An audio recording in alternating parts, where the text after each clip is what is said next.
특히 그 전두환 전 대통령 대해서 위대한 영도자다 이런 말씀까지 하셨는데 이거 보면서 저희는 호남 총리라는 말이 참 무색하구나 이렇게 말씀하셔놓고 사과 한마디로 끝날 일인가 이런 의문이 들고요. 호남 총리라고 하면 단순히 고향이 호남인 총리 혹은 전남도지사 출신 총리 이렇게 볼 수 있는 건 아니라고 생각합니다.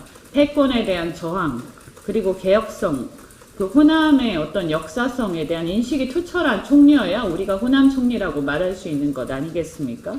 그런데 아들 병역 면탈, 위장 전입, 탈세 의혹 등 도덕성 흠결 문제 그리고 전두환 영도자 우는 또 박정희 기념사업회 추진위원회 부위원장 역임 등 역사의식의 부재까지 있는 이런 후보자가 과연 호남에서 자랑스러워할 만한 후보자인지 묻지 않을 수 없습니다. 호남 총리라기보다는 강남 총리, 특권층 총리라는 말이 어울리는 그런 후보자가 아닐까 하는데요.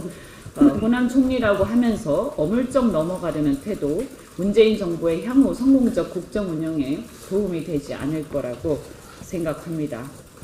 앞으로 잘 지켜보고 저희는 국회에서 인사청문회라는 그 국회의원들의 어떤 본연의 역할에 충실히 하겠습니다.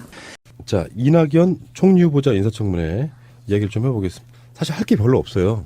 왜 그러냐면은 지난 트윗서커버기에서 나왔던 것처럼 뭐 할 게 없을까 하고 그냥 뒤지다 보니까 나오는 것들인데 이제 한겨레가 지금 욕을 엄청 먹고 있는 게 있어요. 홈페이지를 들어갔더니 단독 해가지고 이낙연 총리 후보자가 엄청 지금 불쾌해진 것이 뭐가 있었냐면은 노인들 관련한 법을 발의해주고 그걸로 후원금 받았다. 근데 정확히 보니까 달라. 어떤 노인들의 사실 그게 잘못된 법이 아니고요. 좋은 방향성을 갖고 있는 노인 관련한 법인데 그 법에 대해서 어떤 대가를 받고 발의해줬다. 요걸로 몰아가는 프레임을 한겨레가 짜고 있는 거예요. 저도 요즘에 뭐 그것에 대해서 너무 나이브한 방송을 좀 했다는 생각이 들 정도로 이 사람 대체 뭐지 하는 생각이 들 정도로 이상한 방향으로 몰고 가더라고. 오죽하면 이낙연 후보가 이런 신상 발언을 했습니다. 인생이 싸그리 짓밟히는 참담한 심정이다. 내가 국회의원 하면서 장사했겠냐.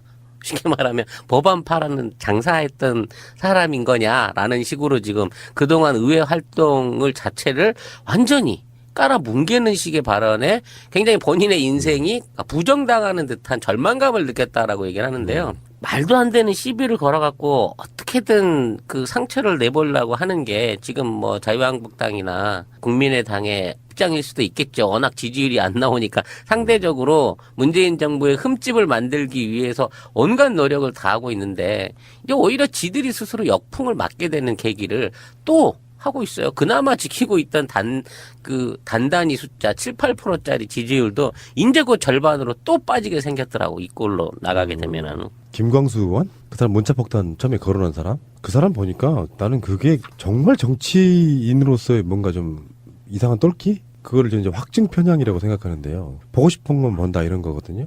노무현 대통령이 청문회 같은 데 스타가 되니까 무조건 반대하는 것만이 자기가 뜨는 거라고 착각하는 것 같은 그런 느낌이었어요. 막 던지긴 던져. 자기 본인은 굉장히 진지해. 그리고 문자폭탄 날라오는 것은 되게 징징거려. 요 방식으로 가는데 알고 보면은 털 게 별로 없는 상태. 그러니까 자꾸 여러 가지 것들을 끄집어내는 거예요. 뭐 그런 상태를 보고 있으니까 이 사람들은 정치할 때 민의를 못 읽는구나. 사적으로 그 사람을 검증할 게 없으면은 그 사람이 무슨 정치의 관을 갖고 있는지 무엇이든 물어보는지. 일본 규제 프리전법 같은 경우는 저는 그런 질문 좋다고 보거든요. 이낙연 총리 후보자는 지방 정부의 수장이었잖아요. 그렇다 보니까 자기 지역을 발전시킴에 있어가지고 도움이 되는 거는 그 정도로 생각이 같을 수 있어요. 이걸 물어봐. 그런 것들은 청문회에서 나올 수 있는 좋은 말들인데 사실 쓸데기 없는 것들이 너무 이렇게 등장하는 거 있죠. 이런 건 좀 자질 문제가 좀 생겼다고 보고.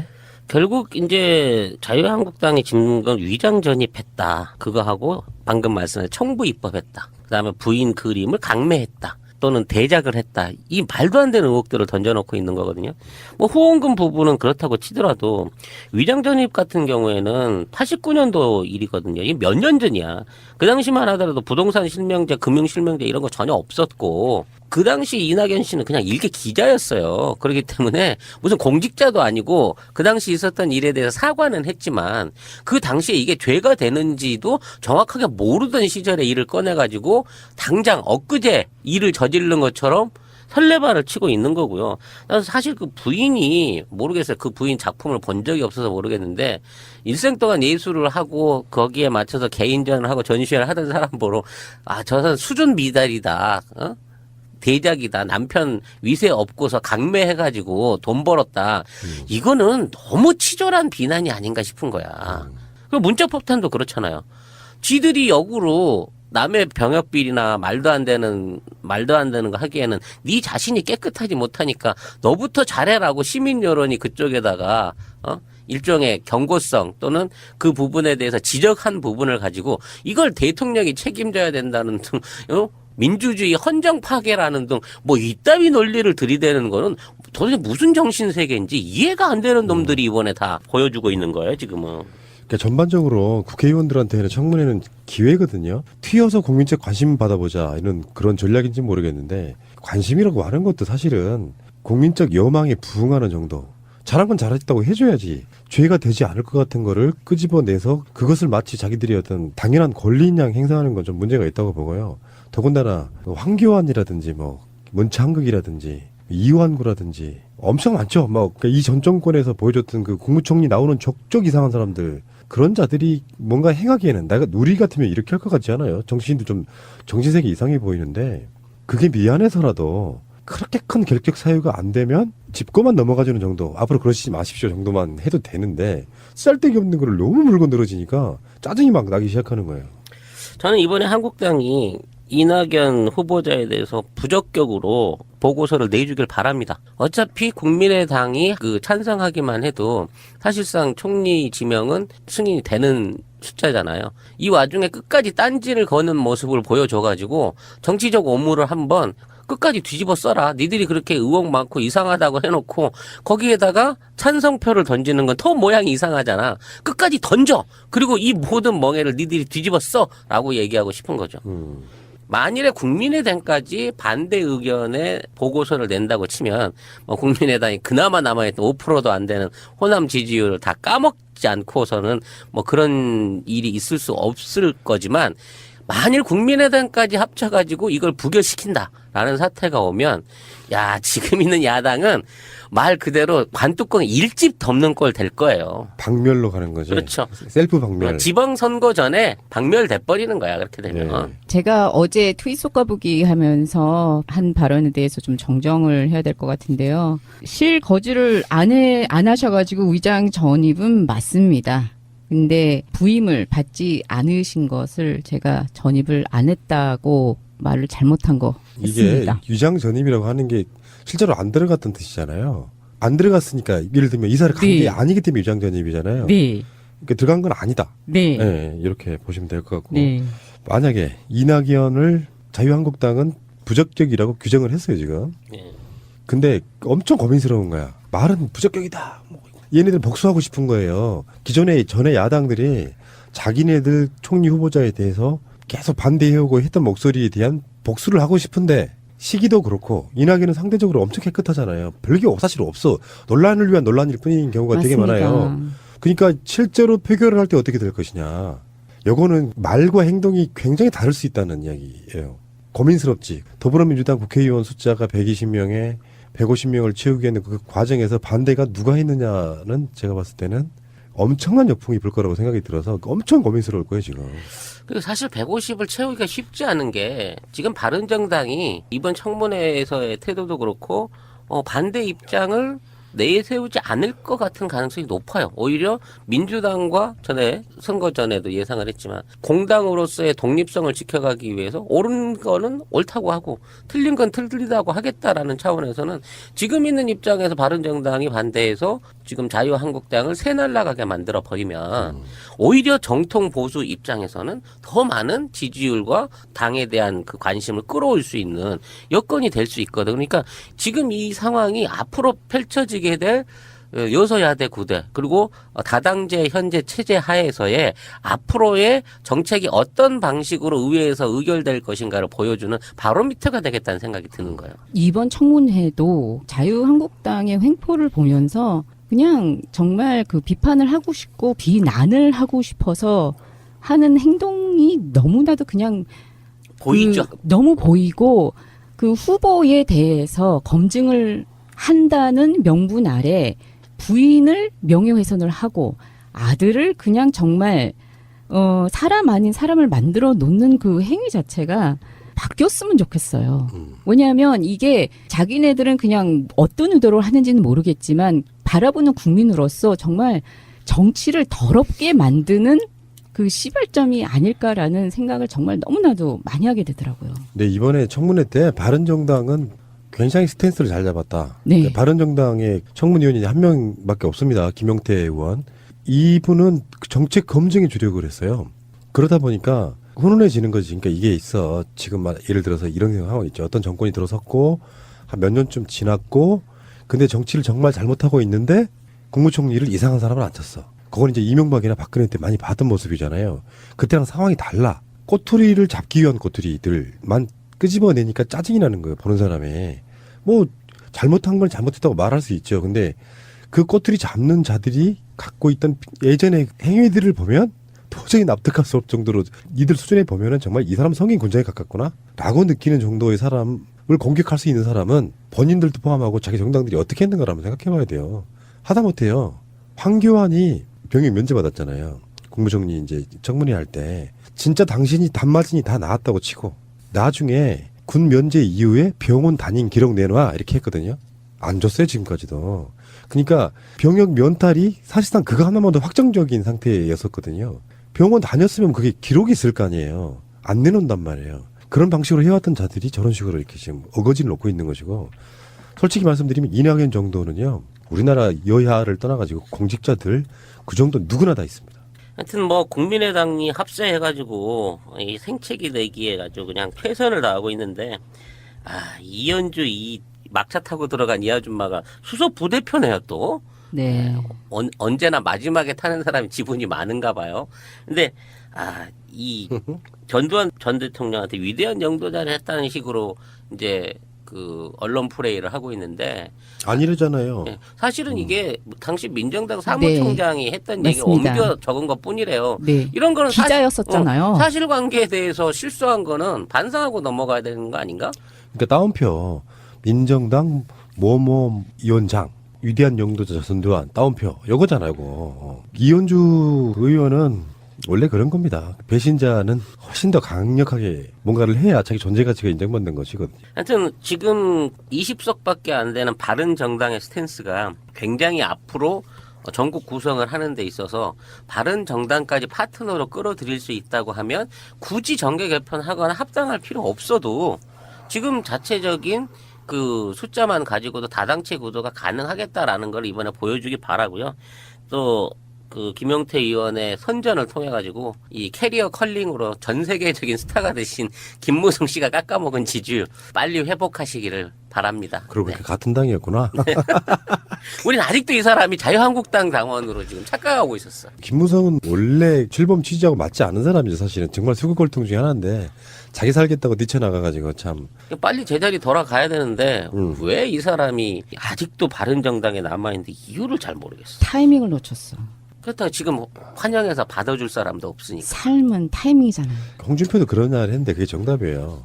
홍준표가 미국 가면서 했던 말 중에 지금은 저쪽 문재인 저쪽 더불어민주당 저쪽이 즐기게끔 내버려둬라 이런 스탠스거든요. 가만히 있는 거예요. 그냥 뭐 한 달 두 달 정도 그 컨벤션 효과 누리라고. 근데 어차피 그 본능은 그대로 살아나고요. 나중에는 뭐 말도 안 되는 걸로 꼬리 잡을 거고.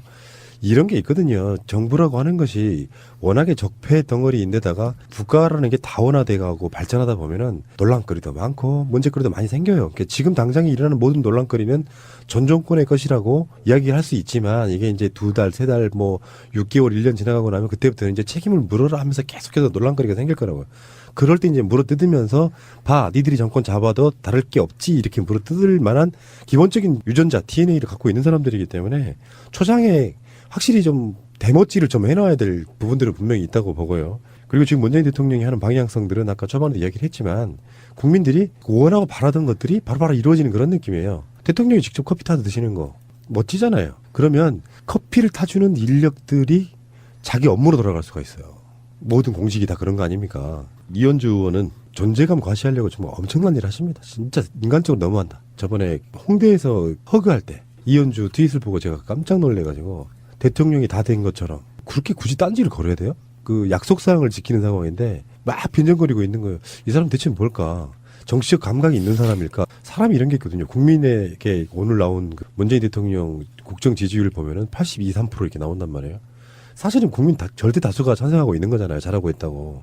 그럼 거기에 덕담 하나 보내줘야 돼요. 요즘에 박영선 후보는 엄청 잘하잖아요. 반문의 대표인사였는데 뭐라고 말을 했냐면 사람 하나 바뀌면 어떻게 나라가 바뀌는지를 실감하고 있다고 이렇게. 그러니까 그렇게 덕담도 필요해. 잘하고 있는 거에 대한 칭찬은 단 한마디도 없으면서. 아니 근데 박지원 대표는 왜 이렇게 아침마다 이렇게 칭찬을 쏟아대는 거야 그 사람은. 뭐 무슨 정치적 포션 생각을 갖고 합당하는 데 있어서 걸림돌이 안 되겠다는 자세를 보여주는 건가 뭔가. 아, 이 양반도 정말 뇌구조가 이상한 것 같아. 박지원이 훨씬 더 정치적 감각이 있는 거죠. 아까 말한 잘하는 건 잘한다고 칭찬해줘야 나중에 깔 때 알리바이가 생기는 거예요. 그렇지. 근데 이현주 같은 경우는 칭찬이 없어요. 당연하고 잘한 것들에 대한 칭찬은 없어. 단지 눈에 거슬리는 것만 이렇게 막 뱉어내는 거거든요. 자기 스스로가 정치 생명을 단축시키는 일종의 셀프 파먹기 이렇게 돼버리는 거거든요. 그러니까 박지원은 잘하고 있는 거야. 잘하고 있는 걸 잘하고 있다고 해야지. 그리고 이번 청문회를 통해서 이제 새로운 트렌드가 청문회에서 상대방 의혹을 제기하거나 비리를 제기하는 의원들이 뒷조사 파기잖아. 이현주가 또 그 얘기를 했잖아요. 이낙연 총리 후보자는 호남 총리가 아니라 강남 특권층 총리다. 뭐 이런 식으로 비리의 뭐 결정체다. 뭐 이런 식으로 마치 비리의 어떤 선두주자인 것처럼 이바구를 까면서 국민의당의 공분을 호남 주민의 공분을 사고 있는데 이 사람도 지금 털리고 있는 거야. 이 사람이 부산과 서울의 아파트가 두 채고 배우자가 토지가 15억 원어치가 있고 뭐 이런 얘기들이 따라서 계속 트윗으로 올라오면서 네가 그러면 이런 얘기 할 수 있는 입장은 돼? 이게 앞으로 이 국회의원들 발언, 신상 발언이나 어떤 정책 발언 하는 데 있어서 이게 일종의 트렌드가 될 것 같아요. 국회의원 뒤에서 내부 정리해주기.